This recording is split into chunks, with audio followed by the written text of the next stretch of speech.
Oke, langsung saja nih di sini saya akan ngasih tahu nih di sini ada orang yang gagal bayar pinjol sampai ke bawa ke polisi, sampai ke Polres ya gitu kan. Oke, langsung saja nih di sini saya akan membahas tentang masalah nasabah orang yang gagal bayar di pinjaman online menjadi korban penipuan nih. Nah, biasanya itu ada di Shopee atau Akulaku atau Kredivo yang mengalami penipuan.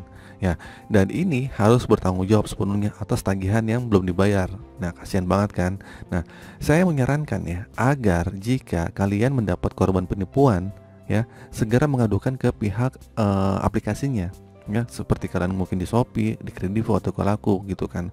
Mungkin melalui chat atau telepon lah melaporkan kejadian itu ke CS-nya. Yang selanjutnya adalah melaporkan ke Polsek atau ke Polres, ke kantor terdekat gitu kan yang terjangkau di tempat Anda. Nah, kasus ini adalah bentuk perjuangan nasabah menjadi korban penipuan yang sudah mengadu ke pihak aplikasi gitu kan. Ya jadi kalau kalian menerima penipuan seperti limitnya dipakai tiba-tiba, terus tiba-tiba ada yang meneror gitu kan. Nah, itu kalian boleh mengadukan itu ke Polres ya. Jadi udah banyak banget kasus ini gitu kan. Oke, jadi begini.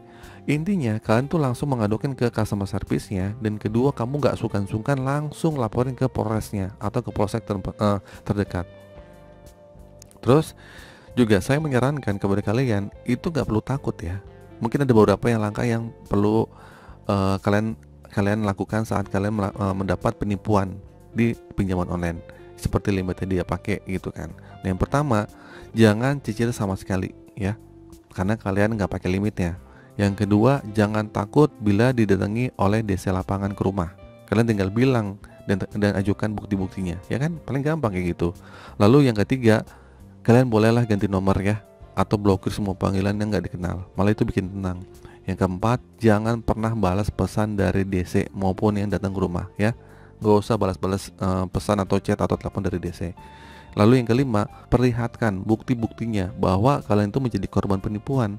Terus Anda juga sudah melaporkan ke Polsek atau Polres ya, serta sudah menghubungi pihak aplikasinya gitu. Yang namun kalau mau ditanggapi silakan atau enggak, yang penting kalian sudah menunjukkan lah kalau bukti-buktinya kalau misalnya ada di sini yang datang ke rumah.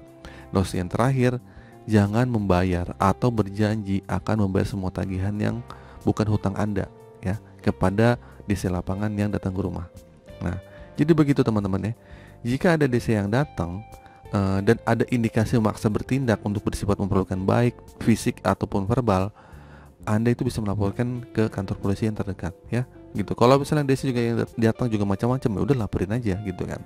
Nah, intinya kalian tuh nggak perlu takut dan tetap tenang, tegas dan bijak dalam menghadapi situasi seperti ini ya. Oke, jadi kesimpulannya dalam video ini, menjadi korban penipuan di platform seperti Shopee atau Akulaku atau Kredivo ini sangat dapat merugikan dan memicu berbagai masalah ya. Namun sebagai konsumen nih, kita tuh harus waspada ya, waspada dan berusaha untuk melindungi diri kita sendiri ya, melindungi data-data kita sendiri ya. Jadi jika kita menjadi korban penipuan, kita harus melaporkan ke pihak pertama aplikasinya, lalu yang kedua adalah ke polseknya ya. Kalian tuh jangan diam, pokoknya kalian harus bergerak lah. Nah, kita juga harus berusaha untuk memperlihatkan bukti-bukti ya yang mendukung bahwa kita adalah korban penipuan.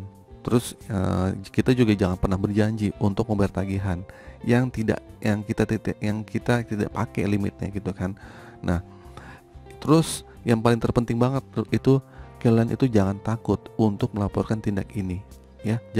Kalian itu jangan takut untuk melaporkan tindakan DC yang bersifat mempermalukan atau memaksa kalian ya. Ingatlah bahwa kita sebagai konsumen memiliki hak untuk melindungi diri kita sendiri atau data-data kita sendiri, untuk meminta perlindungan hukum jika diperlukan. Oke, itu saja teman-teman video kali ini. Semoga video ini bermanfaat. Akhir kata, assalamualaikum warahmatullahi wabarakatuh.